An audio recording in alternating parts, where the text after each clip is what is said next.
لیکن اللہ کی قدرت کہ ایک موتی کہیں بالوں میں الجھا رہ گیا۔ شہزادی نے اسے غیبی مدد سمجھا۔ اسی وقت کنیز سے کہا کہ وہ پاس کی بستی میں جا اور موتی بیچ کر جو پیسے ملے ان سے کچھ کھانے کا سامان اور کچھ دوسرا ضرورت کا سامان خرید لے۔ کنیز نے قریب کی بستی میں ایک جوہری کے یہاں یہ کہہ کر موتی بیچا کہ شاہی دربار سے انعام ملا ہے، سچا موتی تھا، کافی پیسے مل گئے۔ کنیز نے کچھ کھانے پینے کا سامان خریدا، کچھ برتن، ایک جوڑا کپڑے اور چھوٹی موٹی ضرورت کی چیزیں۔ سامان درخت کے نیچے رکھ کر دونوں نے کھانا کھایا۔ سخت بھوک میں وہ معمولی بازار کا کھانا بھی مرغ مسلم سے کم نہیں تھا۔ کھانا کھا کر کچھ بدن میں جان آئی تو کنیز جنگل سے بانس اور گھاس پھوس چن کر لائی، آس پاس سے پتھر اٹھائے اور مٹی کھود کر دیواریں اٹھائیں، ان پر بانسوں اور کھپریل کی چھت ڈالی۔ موٹی چھوٹی دری جو بازار سے خرید کر لائی تھی اس کا بستر بچھایا اور ایک طرف مٹی کا چولہا بنا کر باورچی خانہ بن گیا۔ شہزادی نے برابر سے کنیز کی مدد کی، چھت میسر آئی اور پیٹ بھرا تو شہزادی نے اللہ کا شکریہ ادا کیا کہ اس پالن نہار نے مجھے میرے نصیب کا رزق دے دی۔ ایک وقت گزرے تو شہزادی کو خیال آیا کہ موتی سے حاصل ہونے والے پیسے تیزی سے ختم ہو رہے تھے۔ پیسے ختم ہو گئے تو پھر کیا ہوگا؟ اب کوئی اور موتی ملنے والا نہیں ہے، کسی کے گھر جا کر کام کرنے کا سوال نہیں تھا۔ شہزادی کو کشیدہ کاری کا بہت شوق تھا، محل میں اس نے شوقیہ سیکھی تھی اور اس فن میں مہارت حاصل کر لی تھی۔ شہزادی کے کہنے پر کنیز کچھ کپڑا، ریشم اور سوئی دھاگے لے کر آئی۔ شہزادی نے کمال صفائی سے اس پر کام بنایا اور کنیز نے لے جا کر ایک کپڑے والے کے ہاتھ بھیج دیا۔ کپڑے والے کو کام پسند آیا، اس نے کچھ اور کپڑے کشیدہ کاری کے لیے دیے۔ شہزادی دن بھر کشیدہ کاری میں مصروف رہتی اور کنیز کھانا پکانے، جنگل سے لکڑیاں لانے، کنویں سے پانی نکالنے کے کام انجام دیتی۔ شہزادی کے ہاتھ سے بنے کام کو اتنا پسند کیا گیا کہ دکاندار کی آمدنی دگنی ہو گئی۔ اب وہ مستقل طور پر شہزادی سے کام کروانے لگا اور پیسے بھی دینے لگا۔ شہزادی اور کنیز کا گزارا خوشحالی سے ہونے لگا۔ شہزادی نے کچھ پیسہ اکٹھا کر کے وہیں 2 کمروں کا پکا مکان بنوا لیا۔ ادھر بادشاہ نے 2-4 دن تو انتظار کیا کہ شہزادی ماتھا ٹیکتی ہوئی آئے گی، گڑ گڑائے گی اور اس کی خداوندی پر ایمان لے آئے گی۔ جب ایسا نہیں ہوا تو اس سنگدل شخص نے سمجھ لیا کہ اس کے غصے کے قہر نے شہزادی اور کنیز کو ہلاک کر دیا ہوگا۔ شروع میں تو شہزادی کی صحت پر برا اثر پڑا، اتنی محنت اور مشقت کی وہ کہاں آتی تھی، لیکن دھیرے دھیرے اس نے اس نئے ماحول میں اپنے آپ کو ڈھال لیا۔ حالات بھی بہتر ہو گئے۔ جنگل کی تازہ ہوا اور کھلی فضا میں رہ کر پری رخ کا حسن اور بھی نکھر آیا۔ ایک دن صبح ناشتے سے فارغ ہو کر پری رخ اپنے آنگن میں بیٹھی کشیدہ کاری کر رہی تھی اور کنیز جنگل سے جلانے کی لکڑی اکٹھا کرنے گئی ہوئی تھی کہ گھوڑے کی ٹاپوں کی آواز سنائی دی۔ شہزادی چونک کر کھڑی ہو گئی۔ ذرا سی دیر میں ایک گھوڑا قریب آتا ہوا نظر آیا جس پر ایک نوجوان بے ہوش حالت میں پڑا ہوا تھا۔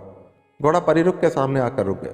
پری رخ نے قریب جا کر دیکھا، وہ بے ہوش نوجوان اپنے لباس اور حسن و وجاہت سے کہیں کا شہزادہ لگتا تھا، لیکن یہ کیا، اس کے سارے جسم پر سرے سے پاؤں تک ہزاروں باریک باریک سوئیاں چبھی ہوئی تھی۔ وہ زندہ تھا، سانس لے رہا تھا، لیکن ہوش میں نہیں تھا۔ شہزادی پری رخ کشمکش میں کھڑی تھی کہ اتنے میں کنیز واپس آ گئی۔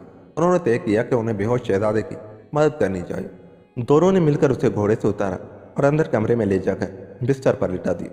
کنیز بکری کا دودھ نکال کر لائی اور پری رخ نے اس کے حلق میں بوند بوند کر کے دودھ ٹپکایا جو شہزادے نے اسی حالت میں پی لیا۔ شہزادے کی صورت دیکھتے ہی پری رخ کے دل میں اس کے لیے محبت جاگ گئی۔ اس نے طے کر لیا کہ وہ شہزادے کے جسم سے ساری سوئیاں نکال کر اسے واپس نئی زندگی دینے کی کوشش کرے گی۔ اس دن سے پری رخ نے اپنی زندگی شہزادی کی صحت کے لیے وقف کر دی۔ ان کے پاس اتنے پیسے جمع ہو گئے تھے کہ وہ مہینہ بغیر کام کیے گزارا کر سکتی تھی۔ وہ صبح سے شام تک بیٹھی بیٹھی شہزادے کے جسم سے سوئیاں چنتی رہتی۔ تعداد سوئیاں تھیں جنہیں چنتے چنتے پری رخ کی انگلیاں لہو لہان ہو گئی۔ 1 ماہ تک پری رخ شہزادے کی جان سے خدمت کرتی رہی۔ اس کے جسم پر سوئیوں نے جو زخم ڈال دیے تھے ان پر مرہم لگانا، سوئیاں نکالنا، دودھ پلانا، اس کی صفائی ستھرائی کا خیال رکھنا۔ اس 1 ماہ میں وہ خود اپنے آپ سے کہ نہانے اور لباس تبدیل کرنے کا بھی ہوش نہیں رہا۔ کنیز جو بھی پکا کر رکھ دیتی کھا لیتی اور شہزادے کی خدمت میں مصروف ہو جاتی۔ اس کی محنت رنگ لائی۔ شہزادہ تیزی سے صحت مند ہونے لگا۔ اس کے سارے جسم کی سوئیاں نکل چکی تھیں، لیکن ابھی وہ بے ہوش تھا کیونکہ ابھی آنکھوں کے پپوٹوں پر چبھی ہوئی سوئیاں باقی تھیں۔ ان کے نکالنے کے لیے بڑی مہارت کی ضرورت تھی۔ پری رخ کی نظر آئینے پر پڑی تو اس نے دیکھا کہ اس 1 ماہ وہ خود اپنے آپ سے اتنی بے خبر رہی تھی کہ خود اپنے کو نہیں پہچان پائی۔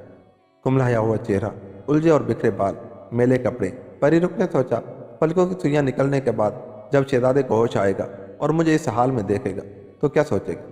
وہ چاہتی تھی کہ شہزادہ صرف اس کا احسان مند ہی نہ ہو بلکہ اسے پسند بھی کرے۔ یہی سوچ کر وہ اٹھی اور غسل کرنے چل گئی۔ کنیز کو ہدایت کر گئی کہ وہ شہزادے کا خیال رکھے۔ اب وہ جو کنیز تھی وہ تھی تو پری رخ کی بچپن کی ساتھی، ہمیشہ اس کے ساتھ رہی تھی اور ہر حال میں اس کا ساتھ دیا تھا، لیکن آخر کو عورت تھی۔ شہزادے کو حاصل کر کے شاہی زندگی گزارنے کے لالچ نے ساری وفاداری پر پانی پھیر دی۔ ادھر پری رخ غسل کرنے گئی اور ادھر اس نے نہایت ہوشیاری سے شہزادے کی پلکوں کی سوئیاں نکال دی۔ آنکھوں کی سوئیاں نکلنا تھا کہ شہزادہ ہوش میں آ گئے۔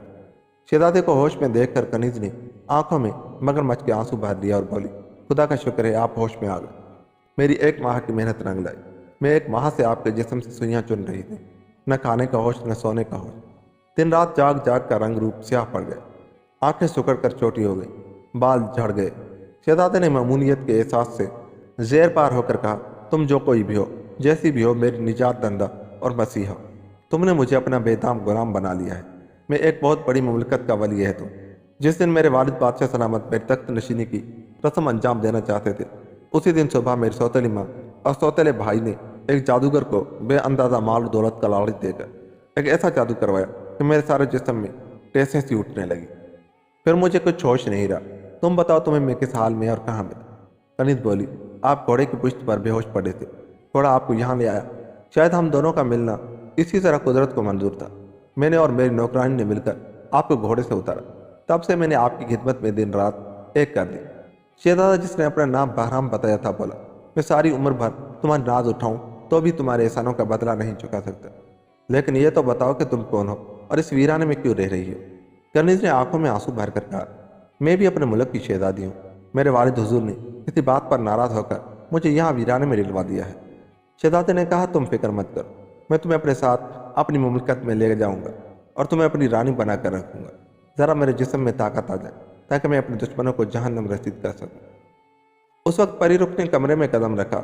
اس کے لمبے سیاہ بال اس کی شانوں پر لہرا رہے تھے، چہرہ چاند کی طرح چمک رہا تھا، بغیر کسی سنگھار کے اس کا قدرتی سادہ سا حسن قیامت ڈھا رہا تھا۔ کمرے کا منظر دیکھ کر اس کی ہرنی جیسی آنکھیں دہشت زدہ سی رہ گئی۔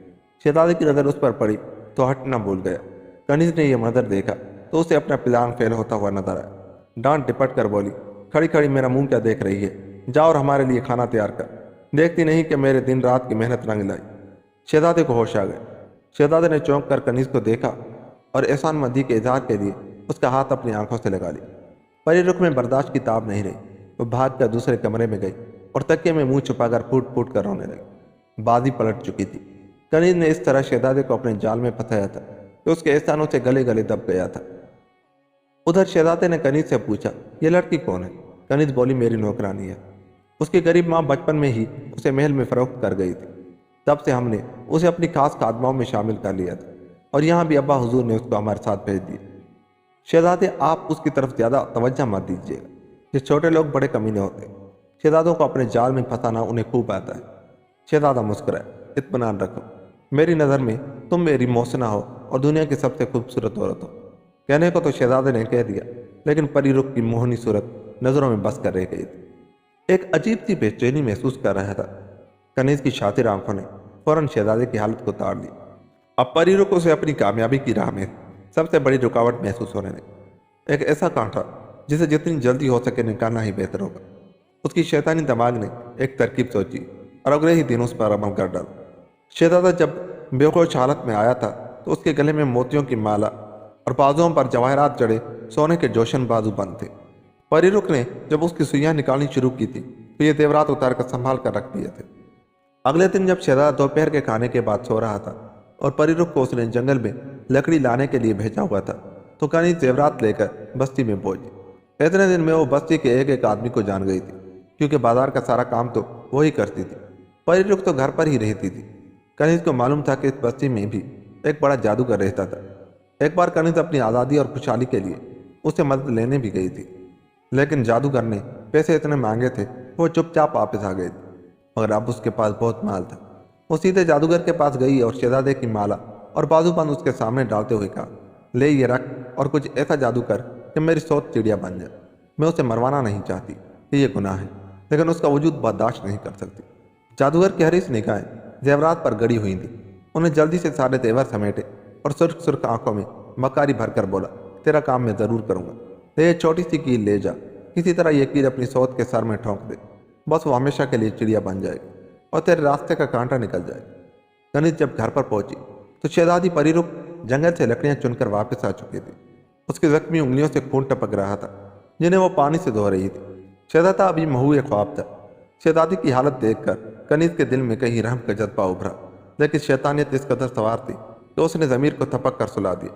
کمال مکاری سے وہ پری رخ کے پاس آئی اور بولی، شہزادی تمہاری حالت دیکھ کر میرا دل بہت دکھتا ہے، لیکن کیا کروں، دل کے ہاتھوں مجبور ہوں۔ شہزادے کو میں دل و جان سے چاہنے لگی ہوں، اور تم جانتی ہو محبت اور جنگ میں سب کچھ جائز ہوتا ہے۔ شہزادی کچھ نہیں بولی۔ ایک کنیز کے آگے گر گرانا اس کی خودداری اور غیرت سے بعید تھا۔ آنکھوں میں آنسو بھرے خاموش بیٹی اپنے زخموں ہاتھوں کو گھورتی رہی۔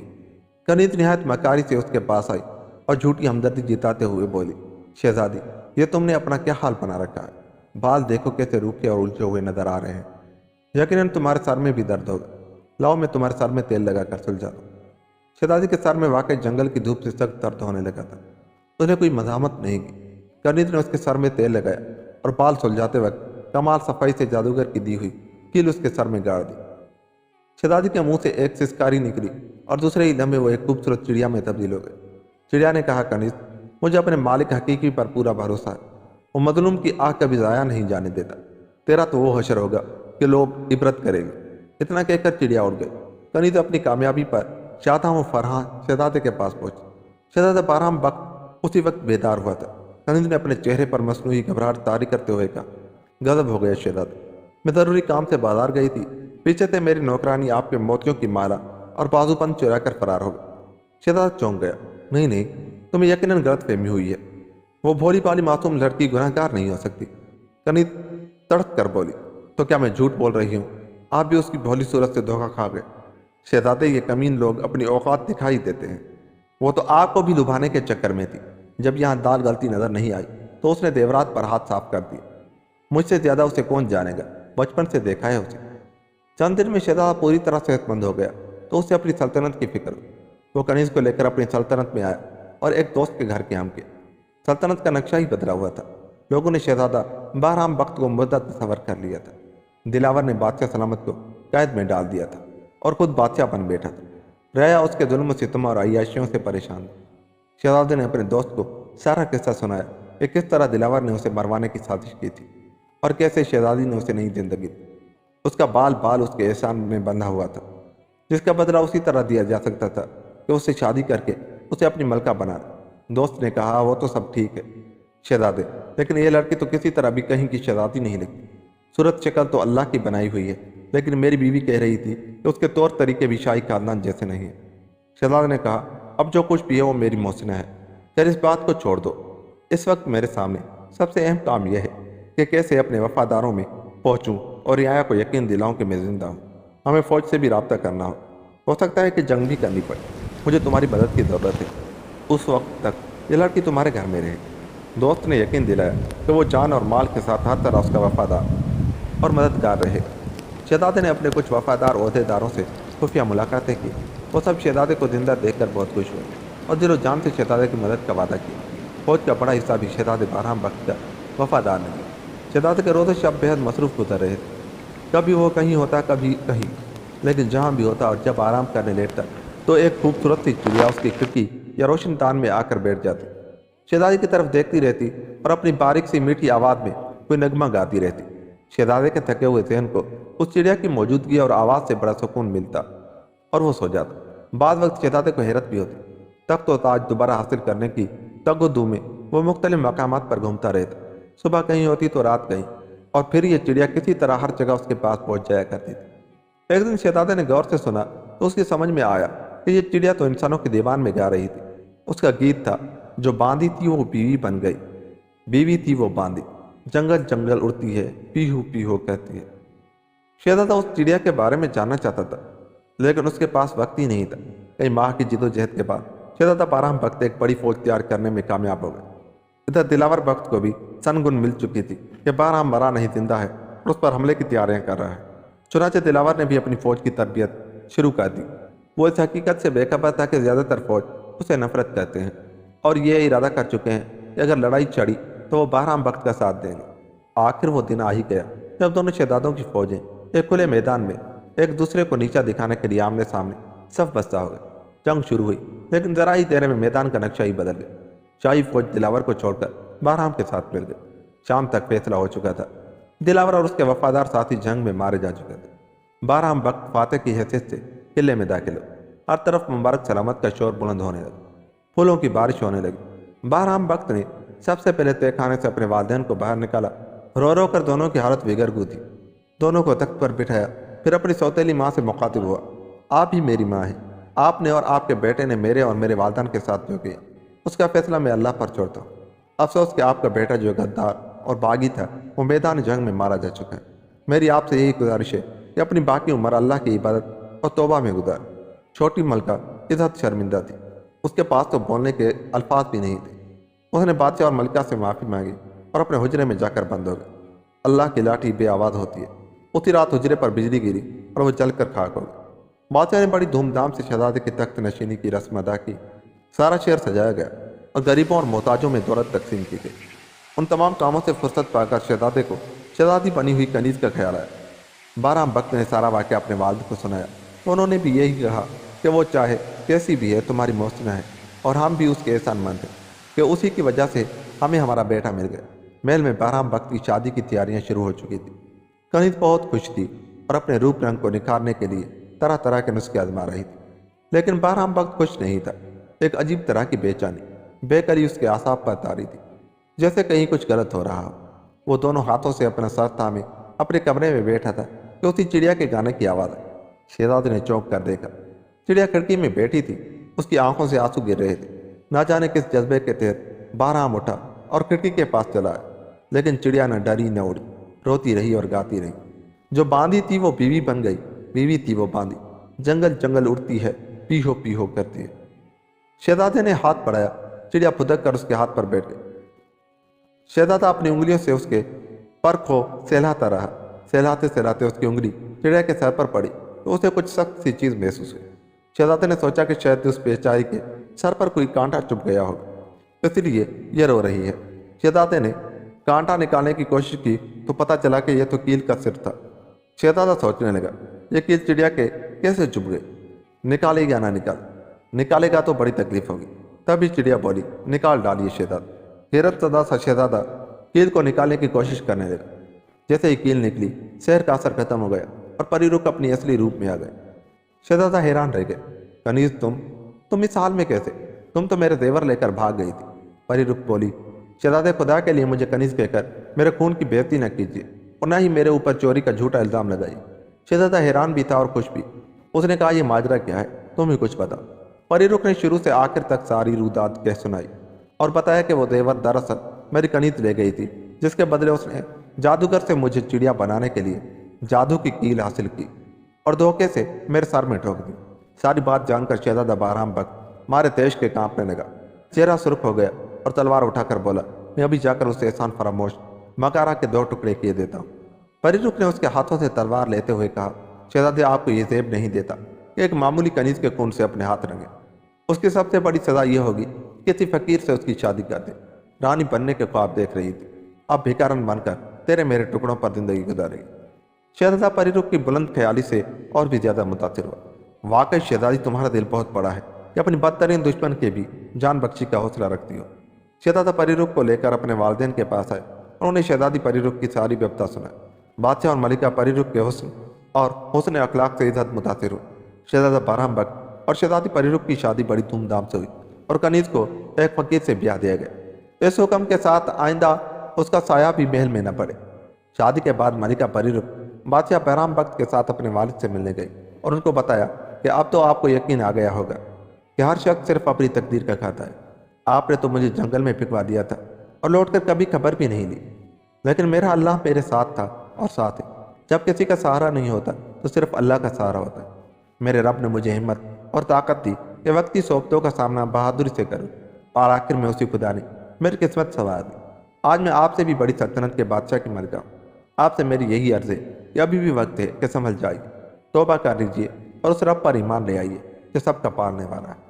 بادشاہ اس عرصے میں معتد بیماریوں کے شکار ہو چکے تھے اور اپنی خدائی دعوے پر شرمندہ تھے۔ ان کی بیماریاں لا علاج تھیں۔ اب ان کی سمجھ میں آ گیا تھا کہ جب وہ اپنے آپ کو صحت نہیں دے سکتے تو خدا کیسے ہو سکتے۔ ان کی بڑی 6 بیٹیوں کی ابھی تک شادیاں نہیں ہوئی تھیں۔ بادشاہ نے رو کر پری رخ سے معافی مانگی اور اس خدائے واحد کے آگے سچے دل سے سجدے میں جھک گئے جو سب کا بنانے اور پالنے والا ہے۔ بہرام اور پری رخ نے اپنی تمام بہنوں کی شادیاں امیروں اور وزیروں کے بیٹوں کے ساتھ کروا دی۔ بادشاہ نے اپنی سلطنت بھی بہرام بخت کو سونپ دی کیونکہ اب وہ باقی زندگی توبہ اور عبادت میں گزارنا چاہتے تھے۔ انت بھلا تو سب بھلا۔ یوں ہی یہ کہانی ختم ہوئی۔ دوستو، اگر آپ کو ہماری یہ کہانی اچھی لگی تو چاہتے ہوئے ہمارے چینل کو سبسکرائب کر لیں۔ ملتے ہیں کسی ایسی ہی کہانی کے ساتھ، تب تک اپنا بہت سا خیال رکھیے۔ اللہ نگہبان۔